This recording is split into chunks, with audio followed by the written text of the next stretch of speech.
We pray that you would come alongside of us and for those for whom we pray that were mentioned today.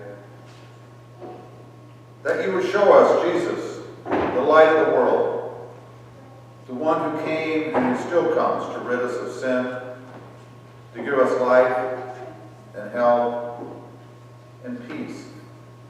Peace that surpasses all of our understanding. You require us to exercise faith, though, and to look to you for strength that we need to share your love and grace. Help us to have that strength and share the good news in word and action. We have been set free through your baptism and through our baptism.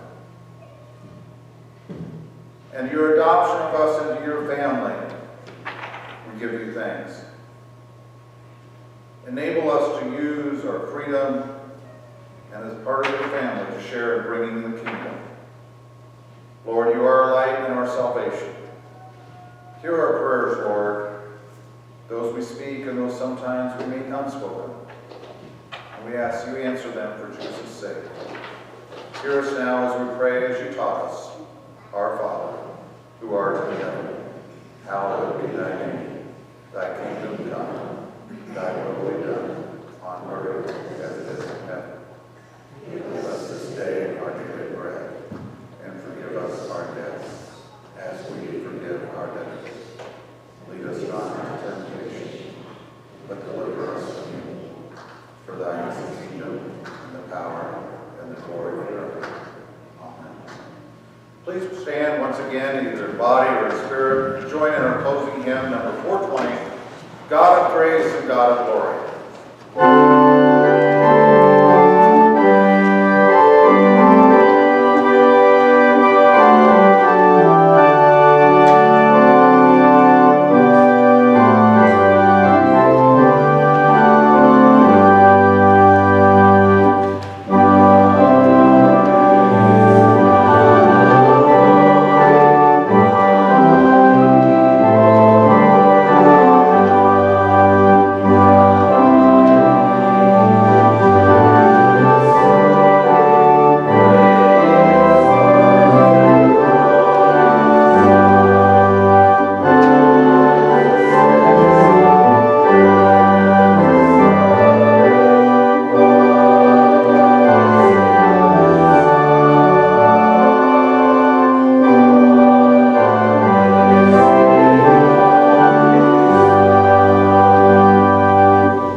Lord will grant you wisdom. The Lord will grant you courage. And know that the grace of God, the love of Jesus Christ, and the guidance of the Holy Spirit is with you today, tomorrow, and every day. Amen.